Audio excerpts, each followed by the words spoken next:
possível, antes aqui da nossa meditação.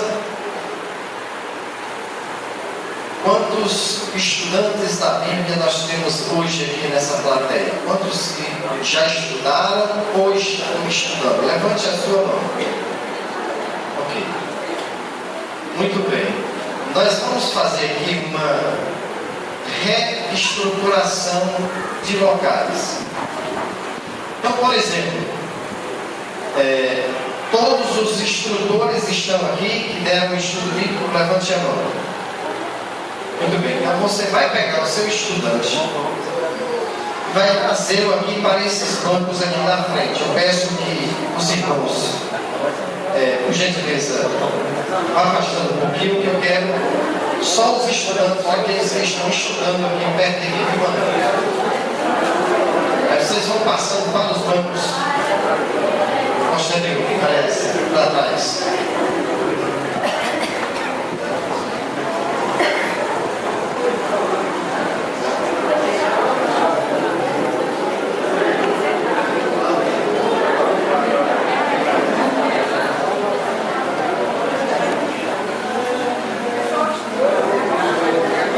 Estudantes e instrutores. Okay?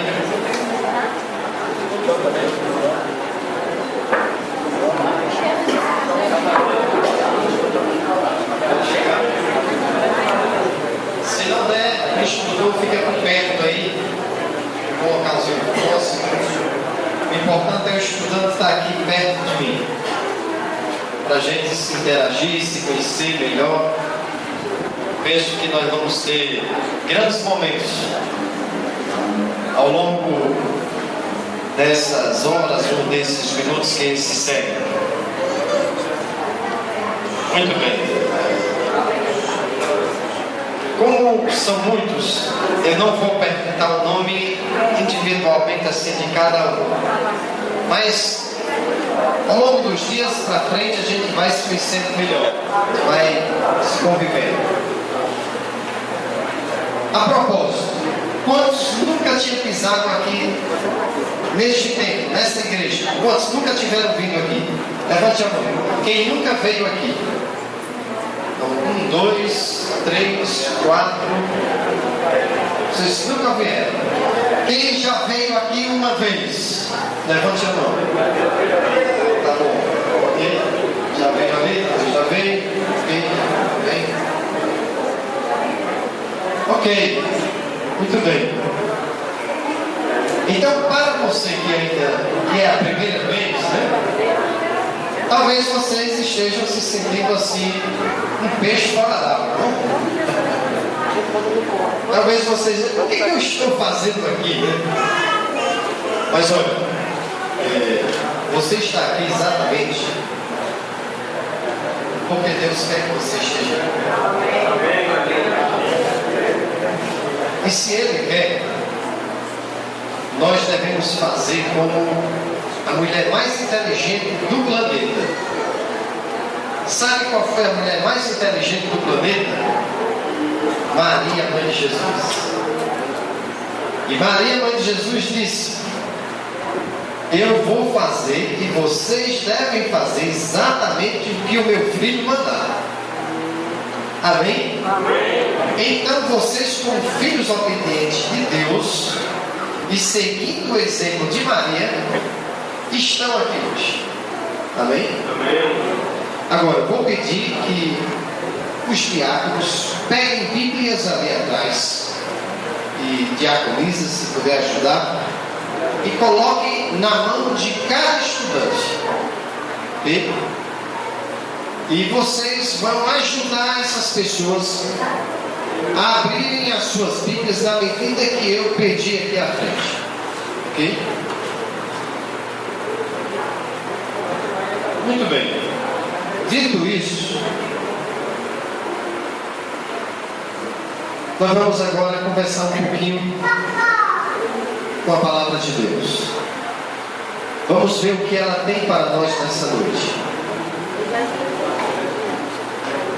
Deixa eles se pegarem aí para ficar todo mundo calmo, tranquilo.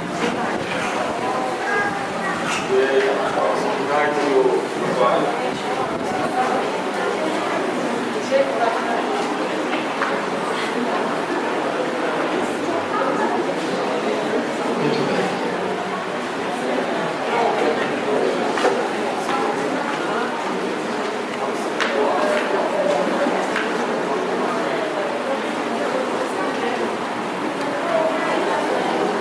Eu quero contar uma história para vocês.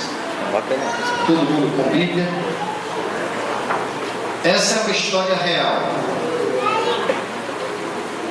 Essa história aconteceu com um indivíduo que foi preso na época de Hitler.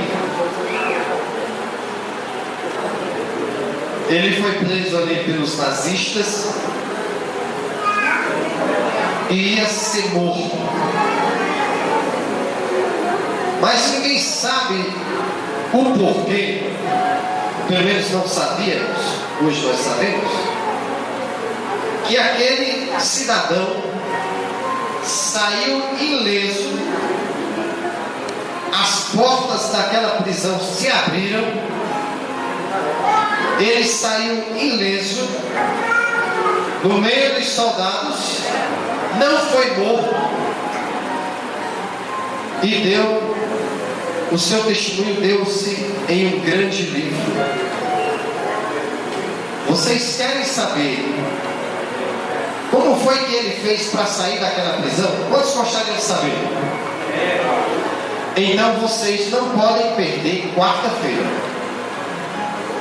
Então quarta-feira nós temos um encontro marcado. Nós vamos ter um recesso segunda e terça. Aí quarta-feira a gente retorna. E eu vou contar para vocês a história desse cidadão que saiu ileso das mãos de Hitler e de seus soldados. Uma história real. Amém? Então quarta-feira vocês não podem o quê? Perder. Muito bem. Agora, hoje eu quero conversar sobre negócios. Negócios. Eu creio que quando a gente faz um negócio e que a gente tem lucro, a gente fica muito feliz, né? Muito feliz. Sim ou não? Quem fica feliz quando faz um negócio aqui e tem lucro? Então, nesta noite eu vou falar do negócio que foi feito, a negociação que foi feita, que mais trouxe lucro, renda para uma pessoa. Já imaginou? Agora, há um ditado popular que diz assim: não troque o certo pelo duvidoso. Aí outro dia eu estava passando e estava um tumulto num grupo e disseram para mim o seguinte: ah, você é pastor? Você é pastor, não é? Você é pastor? Eu disse: sim, sou pastor. Sou pastor da Igreja Adventista do sétimo dia. Ah, é do sétimo dia. Como é que você prova que os 10 mandamentos existem, que a gente precisa de guardar sábado? A gente não pode guardar qualquer um? Então, nunca troque o certo pelo duvidoso. As Escrituras dizem em Êxodo, capítulo 20, que os 10 mandamentos, eles existem. E o quarto mandamento é o sábado do Senhor, nosso Deus, e que nós devemos descansar, repousar e não fazer nenhum trabalho nesse santo dia, porque ele pertence a quem? A Deus. Nunca troque o certo pelo duvidoso. Aí eu estava em casa, tranquilo, morando ali em Campina Grande, chegou um cidadão com um Fusca para me vender. Aí ele chegou: Laésio, esse aqui é um carro extra para você. Você tem que comprar esse Fusca, porque ele é um extra. Aí Salomé chegou para mim e disse assim: minha esposa, Laésio, deixe de ser besta. Não existe só uma Maria no mundo, não. Vai esse, vem outros. Nunca troque o certo pelo duvidoso. Se os 10 mandamentos existem, E a gente tem que fazer o quê? Cumprir. Se o sábado existe, nós temos que guardar e cumprir. Amém? Amém. Muito bem. Há um outro provérbio popular que diz assim: é melhor um passarinho na mão do que dois. Tem pessoas que às vezes está bem. Ela tem o emprego, ela tem o seu salário, ela tem a sua vida cotidiana bem estruturada, bem organizada, mas ela sempre quer ir mais além do que pode. É melhor passarinho na mão do que dois voando. Diante desse cenário que eu pintei aqui para vocês, eu pergunto o seguinte: o que é melhor para nós? É estarmos exatamente aqui ouvindo a palavra de Deus, ou estarmos num bar bebendo cerveja? Aonde? Então nunca troque o certo pelo. É melhor esse passarinho na mão do que dois? Muito bem. Então, a minha pergunta é: vocês trocam esse momento que vocês estão vivendo aqui pelo momento que o mundo, entre aspas, oferece para vocês de prazeres, de lascívia? Vocês preferem qual? Esse momento aqui ou o momento lá fora com o mundo? Aqui ou lá fora? Então agora eu vou pedir que os instrutores abram a Bíblia que vocês têm na mão, do livro de São Mateus. Mas está me ouvindo? Então vá me ouvindo aí. Então, o capítulo 13.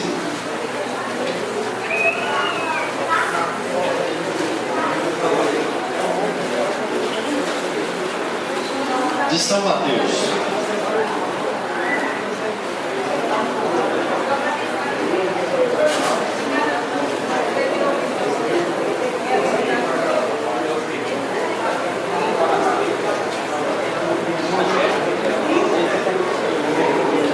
Muito bem. Agora olhem para mim. Eu quero falar desse capítulo de três estruturas ou três características de uma boa negociação. Três características de uma boa negociação. Olhem para mim, se concentrem agora comigo, depois a gente vai para o texto. Desse texto do capítulo 13, que vamos ler, eu quero trabalhar com vocês a partir de agora três características de uma boa negociação. De um bom negócio. Para fazer um bom negócio, uma boa troca, a gente tem que ter essas três características, ou esses três princípios, para que a gente tenha lucro. Agora, se você não quer ter lucro, então não preste atenção nessas três coisas que eu vou falar. Mas se você quer ter lucro na vida, então você vai prestar atenção nessas três coisas. Eu não vou falar exatamente das três, vou falar a princípio apenas do subtítulo ou do título dessas três coisas. A primeira: para você ter uma boa negociação, você precisa conhecer o produto. Se você não conhece o produto, como é que você pode dizer que o bolo é gostoso se você nunca comeu? Como é que você pode dizer que os 10 mandamentos não existem, que o sábado não podemos guardar, se você nunca fez isso? Então, numa boa negociação, você precisa conhecer quem? O produto. Se você não conhecer bem o produto que vai vir para a sua mão, você pode ter prejuízos graves na sua vida. E a segunda característica de uma boa negociação é: qual a necessidade deste produto para a minha vida?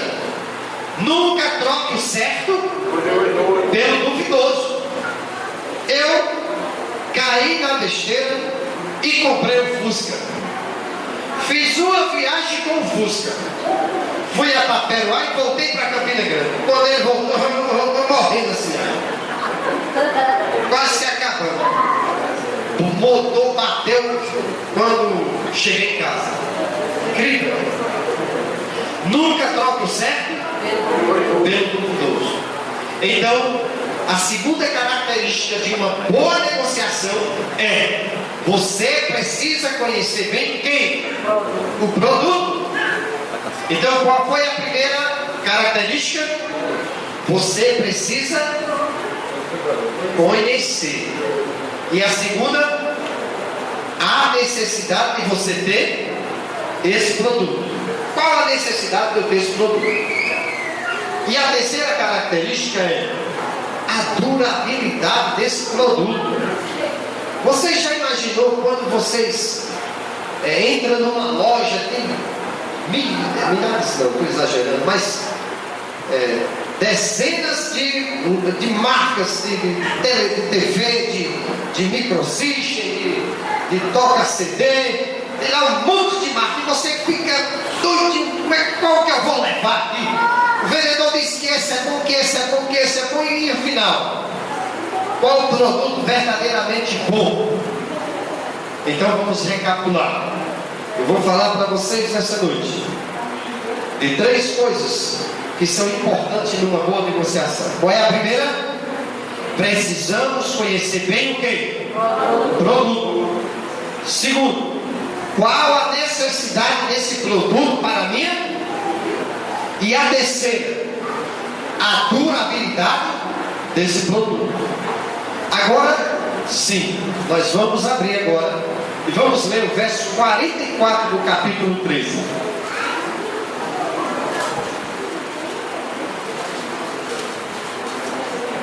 Não se preocupe com a leitura. Você só me escute.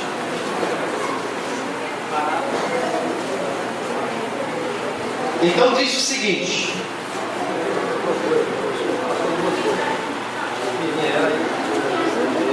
verso 44 aí do capítulo 13 nos diz o seguinte: o reino dos céus, a igreja pode acompanhar também, o reino dos céus é semelhante a um tesouro que oculto aonde? O qual certo homem, tendo achado, escondeu, e transbordante de alegria, vai, vende tudo o que tem e compra aquele campo. Amém? Muito bem. Eu não quero falar das 3 características de uma boa negociação hoje. Eu vou falar só da primeira: a necessidade de conhecermos o produto. Quarta-feira nós falaremos da segunda característica: a necessidade de termos esse produto. E na sexta-feira nós haveremos de terminar essa série com a durabilidade do produto. Então, a primeira característica, que é o conhecimento do produto, o capítulo 17 de João, e o verso 3, nos diz o seguinte: a vida eterna, a salvação do homem, depende dele obter conhecimento de Deus e de Jesus Cristo, o único Deus verdadeiro. Amém? Então vejam, para nós nos salvarmos, nós precisamos conhecer Jesus, conhecer os propósitos de Deus.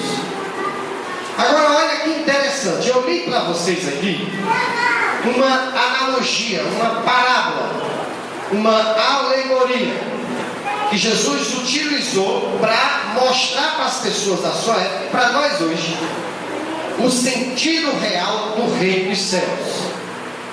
Aqui na parábola apareceu um homem, e a profissão desse homem, ele era agricultor.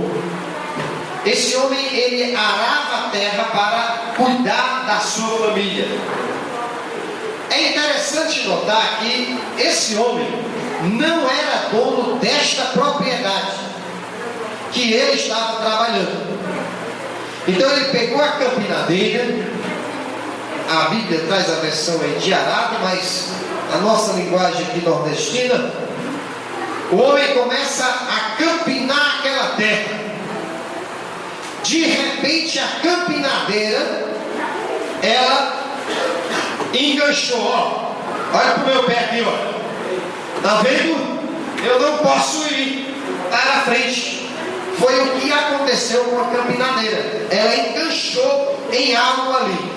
E aquele homem começou a cavar ao redor daquilo que estava interrompendo a passagem da campinadeira. Resultado: quando ele tira aquela terra, ele descobre ali um tesouro maravilhoso. Olha, aquele homem tinha muito conhecimento a respeito de metais. Ele conhecia o que era ouro, ele conhecia o que era prata, o que era chumbo, o que era bronze. E aquele homem percebeu que se tratava de um tesouro muito valioso. Aí o que é que ele faz? Aquele homem pega, vai para a sua casa, chega em casa e diz para a família: eu vou vender tudo o que eu tenho para comprar a propriedade que eu estou trabalhando. Veja que interessante. A família não entendeu e disse assim: você está louca, louco. Você está louco. Vai vender tudo que a gente construiu ao longo desses anos e vai comprar apenas essa propriedade? Mas aquele homem sabia o que tinha naquela propriedade. E o que é que tinha naquela propriedade? Um tesouro. Agora veja que interessante. Como eu disse para vocês, essa história que Jesus contou, ela ilustra, ela traz para nós um vislumbre daquilo que é o reino dos céus. Aí veja, continuando, aquele homem, aquele agricultor, ele sabia da tradição da época também. A tradição da época dizia o seguinte: que quando um tesouro fosse achado em alguma propriedade, aquele tesouro tinha que ser devolvido para o proprietário, dono daquelas terras. Então era desonesto ele levar aquele tesouro. Então não pertencia a ele. Ele sabia disso, por isso que ele foi vender tudo que ele tinha para comprar aquela propriedade. Agora olhe bem, aquele campo que ele estava sendo arado, trabalhado para ser plantado por aquele agricultor, representa exatamente a Bíblia que você tem nas mãos. A Bíblia é esse campo de pesquisa, é esse campo que estrutura a vida do ser humano para entrar no reino dos céus.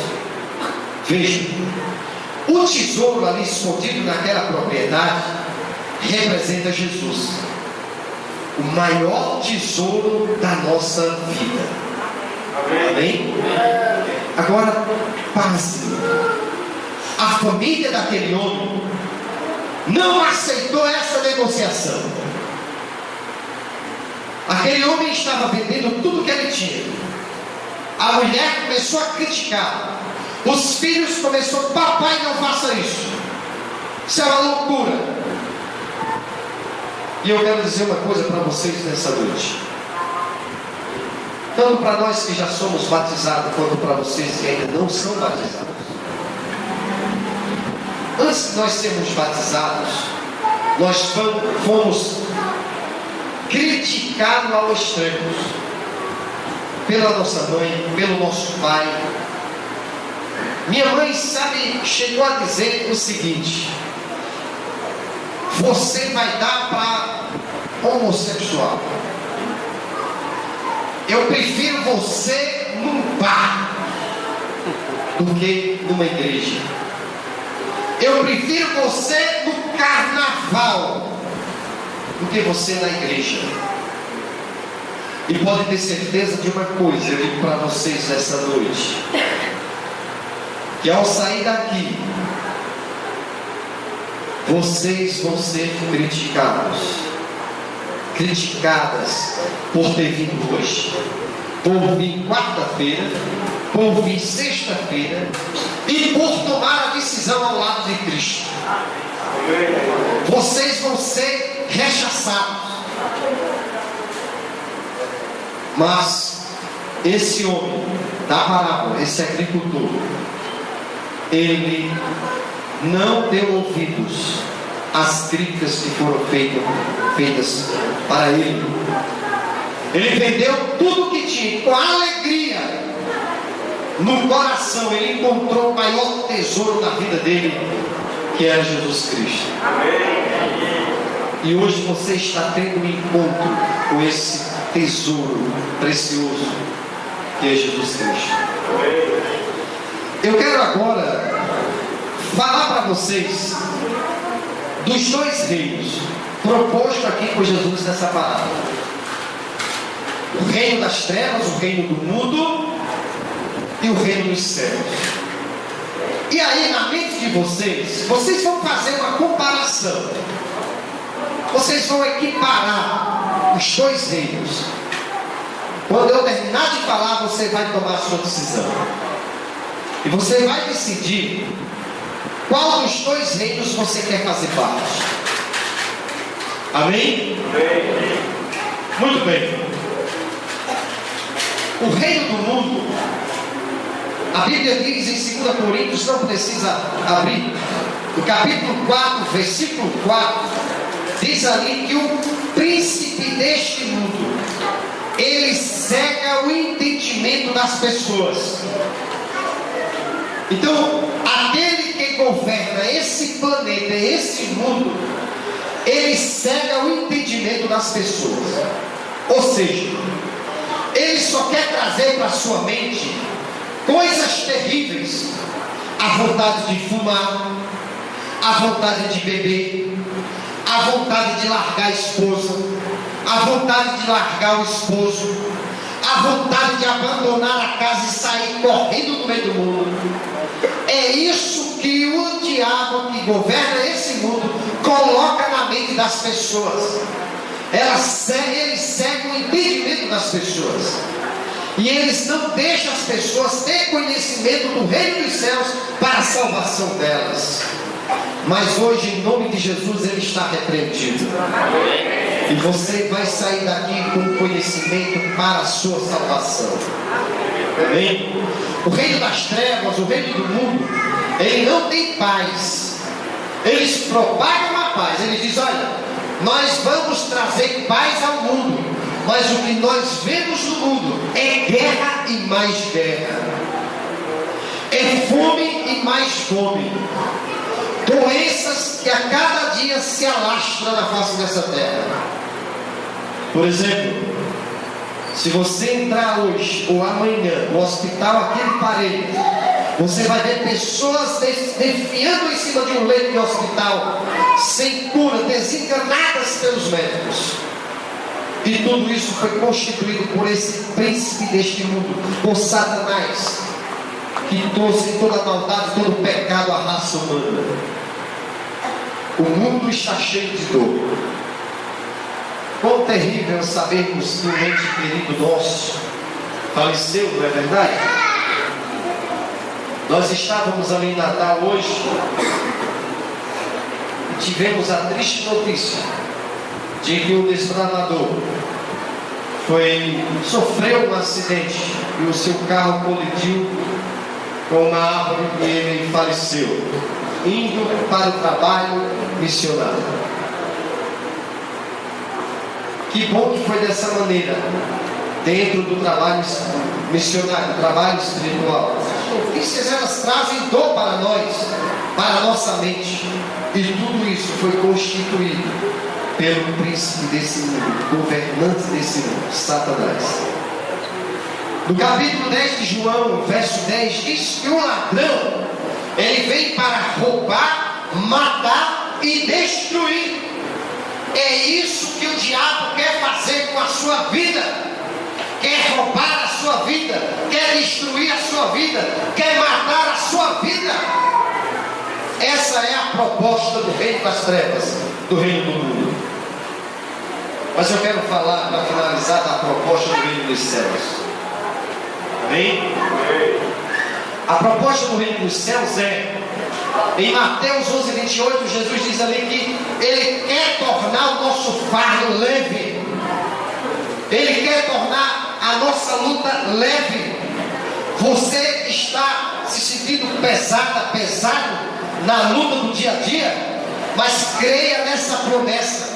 Mateus 11, 28 diz que Jesus torna o nosso fardo, a nossa luta leve, tranquila.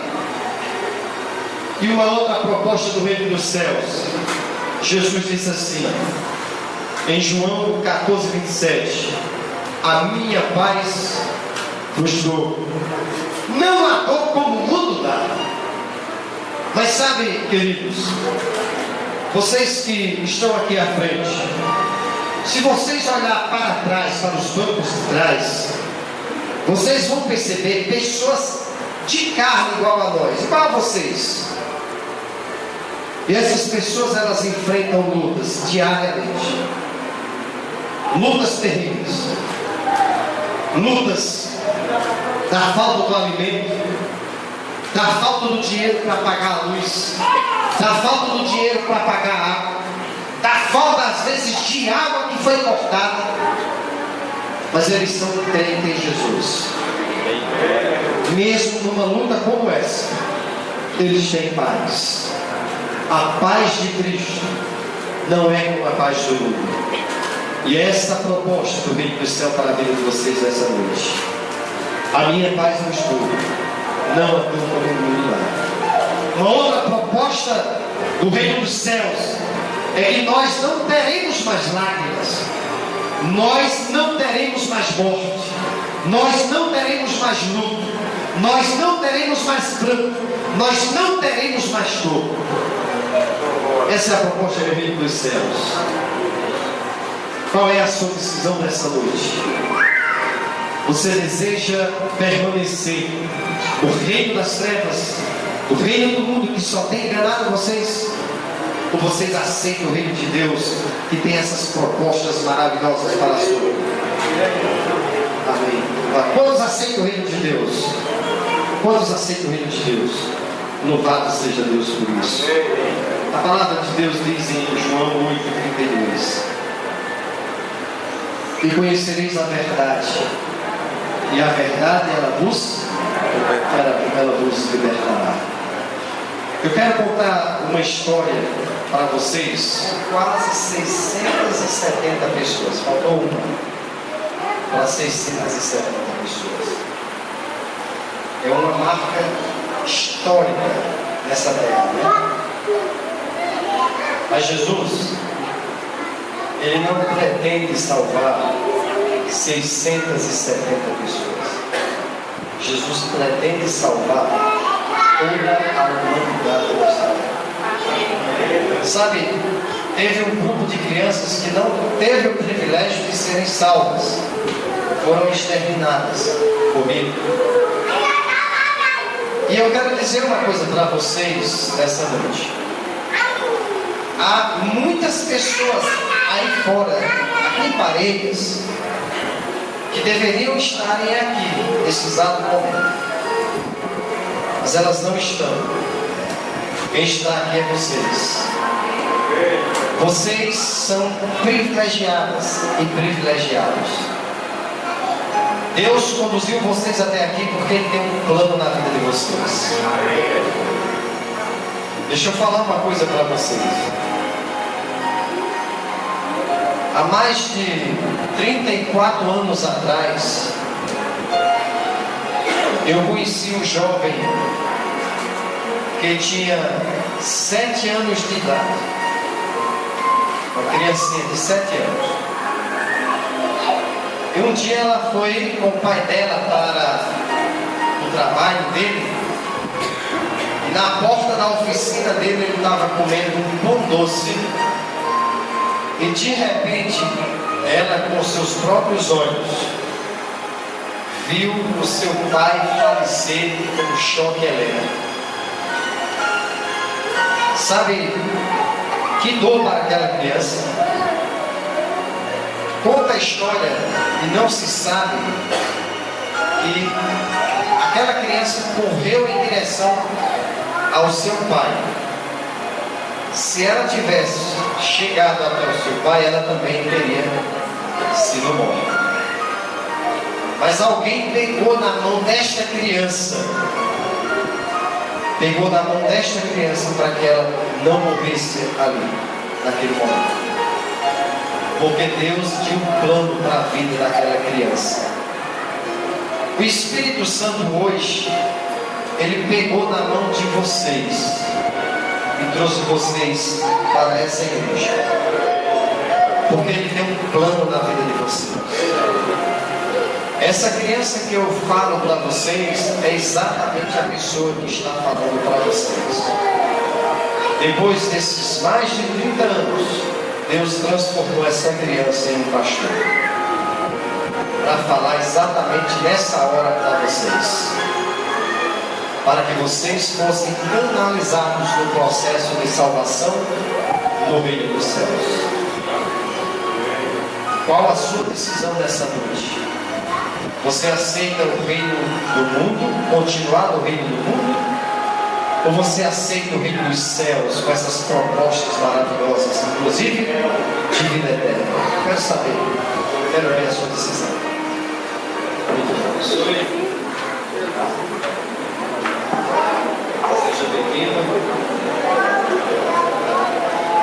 Você.